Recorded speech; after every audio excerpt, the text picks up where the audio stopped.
bonjour à tous et bienvenue sur la chaîne de Boomyful. On se retrouve aujourd'hui pour une nouvelle vidéo. Donc avant de commencer cette vidéo, je voulais juste vous dire que j'ai un trépied. Donc en fait, j'ai même pas eu besoin d'aller en acheter un puisqu'il était dans mon grenier celui-là. Donc je l'ai récupéré puisqu'il servait à rien. Donc maintenant avec ce trépied, je pourrais vous proposer des vidéos un petit peu plus diverses que des couteaux. Donc je pourrais notamment faire un peu plus de matériel. Donc sac à dos, veste, combat de chousse, etc. Et je pourrais également faire quelques petites vidéos en forêt si vous voulez. Et voilà. Donc maintenant on va directement rentrer dans le vif du sujet. On va tout de suite parler des Ka-Bar. Donc Ka-Bar, c'est une marque qui s'est fait principalement connaître grâce à la Seconde Guerre mondiale, puisque les Ka-Bar équipaient de nombreux soldats américains, et notamment les Marines, mais également à travers les autres guerres, puisqu'ils ont équipé des soldats pendant le Vietnam, la Corée et encore maintenant. Certains soldats américains portent encore des Ka-Bar. Donc c'est un petit peu ce qui fait la fierté de la marque. Et franchement, on est sur des couteaux d'une très bonne qualité. Donc les couteaux Ka-Bar USMC ont un manche en cuir brun d'une très bonne qualité. Les finitions sont tip top, rien à redire.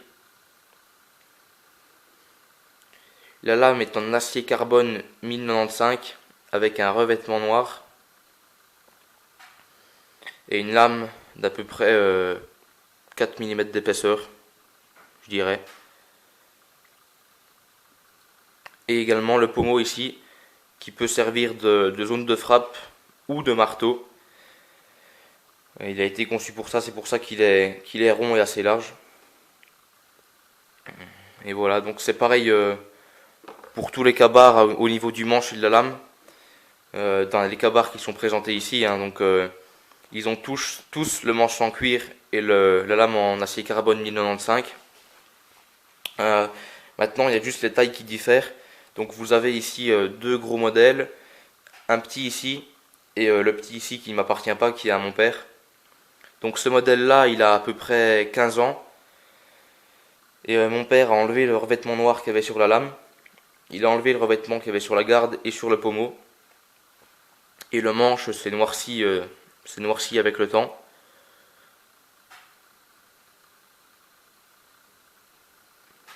Donc vous pouvez voir qu'il est pas mal rayé. Mais bon, un couteau qui serre, ça se raye.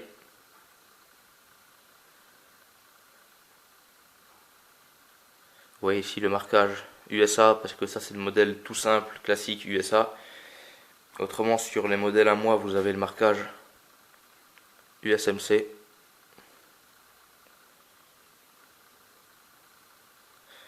Voilà, donc au niveau du revêtement, je pourrais pas vous en parler, puisque j'ai tout simplement pas encore testé les couteaux, enfin le couteau sur le terrain, puisque ce modèle-là et ce modèle-là, ils sont principalement destinés à être dans ma vitrine, alors que celui-là est destiné à aller sur le terrain. Donc celui-là, je l'ai porté qu'une seule fois à la ceinture, et je m'en suis pas servi. Maintenant, ce que je ferai probablement, c'est une fois qu'il aura un petit peu fait des tests et coupé un petit peu du bois, je pourrais vous faire un retour d'utilisation. Donc à mon avis, dans quelques mois, je pourrais vous faire un petit retour d'utilisation sur le Ka-Bar. Et voilà, donc maintenant qu'on a un petit peu parlé des couteaux, on va parler des étuis. Donc ici, vous avez l'étui du petit modèle avec le marquage USMC, un passant pour la ceinture ou le ceinturon et un fermoir, une fermeture par clip. Voilà, donc un bon étui en cuir qu'il faut bien sûr entretenir de temps en temps. Pour ça, vous pouvez le graisser, hein. Et ici, vous avez les étuis des gros modèles où on voit beaucoup mieux le marquage USMC.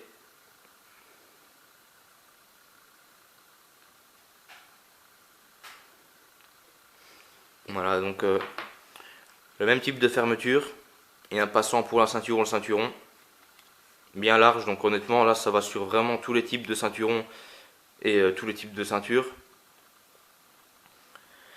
Et voilà. Donc ça, c'est l'étui du modèle que j'ai acheté il y a 2 semaines, qui est juste ici. Et je trouve que les finitions des étuis ont beaucoup changé comparé à avant. Déjà, juste ici.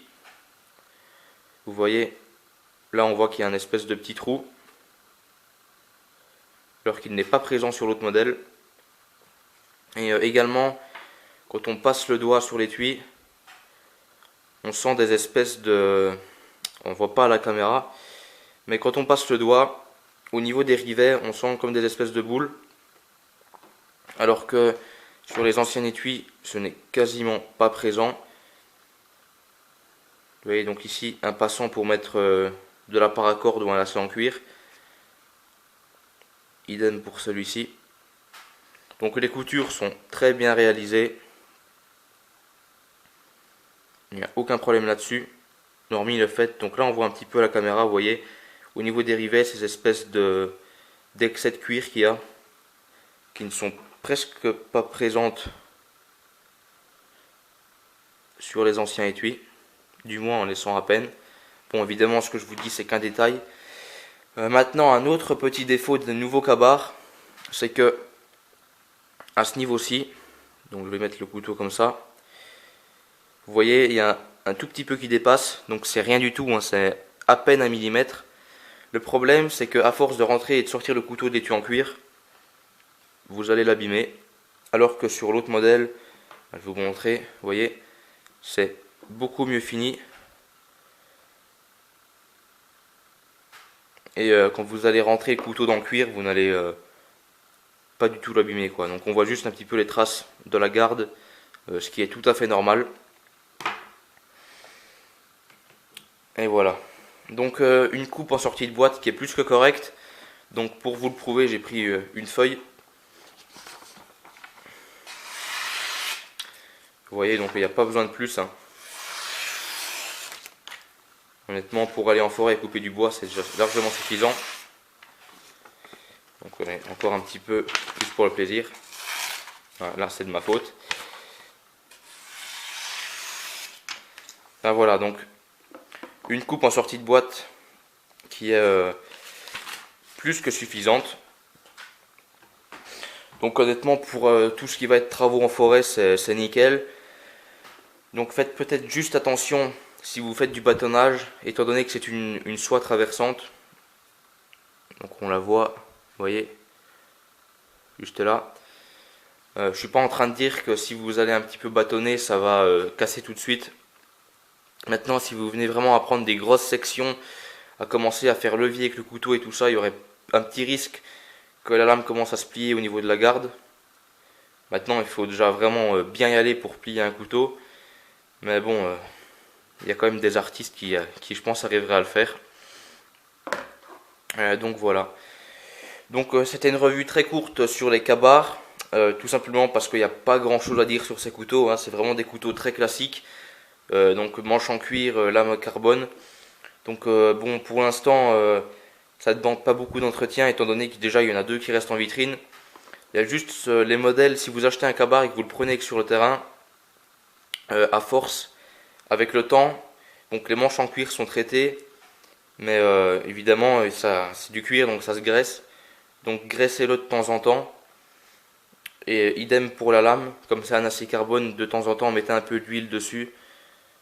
Parce qu'évidemment le revêtement foutra le camp si vous coupez du bois.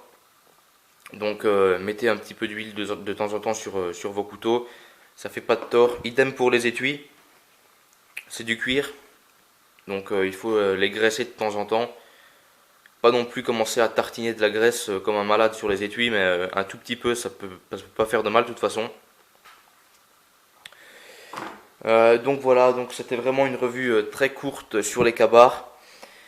J'aurais aimé faire plus long avec des tests et tout ça, mais franchement dehors il fait dégueulasse. Donc pour les tests au niveau du Ka-Bar ici, il faudra attendre encore un petit peu. Mais j'en ferai sûrement, ne vous inquiétez pas. Donc quand le temps sera un petit peu mieux qu'il l'est actuellement, je ferai sûrement une ou deux vidéos en forêt. Avec évidemment le Ka-Bar. Et une autre vidéo où on ira un petit peu chercher des biches. Donc voilà, donc c'était un petit peu tout pour aujourd'hui. Donc je pense que la prochaine vidéo ce sera sur le couteau que je suis en train de me faire. Je vais l'achever le week-end prochain, je pense. Donc une fois qu'il sera terminé, je vous mettrai un petit diaporama avec quelques photos et je vous ferai la revue dès que j'en aurai le temps. Donc voilà, c'était Boomiful.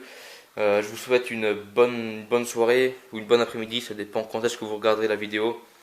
Et une bonne semaine. Donc voilà, je vous dis à bientôt pour une nouvelle vidéo. Ciao. Donc j'ai arrêté la vidéo trop tôt, j'ai oublié de vous parler de quelque chose en fait au niveau des deux gros cabars.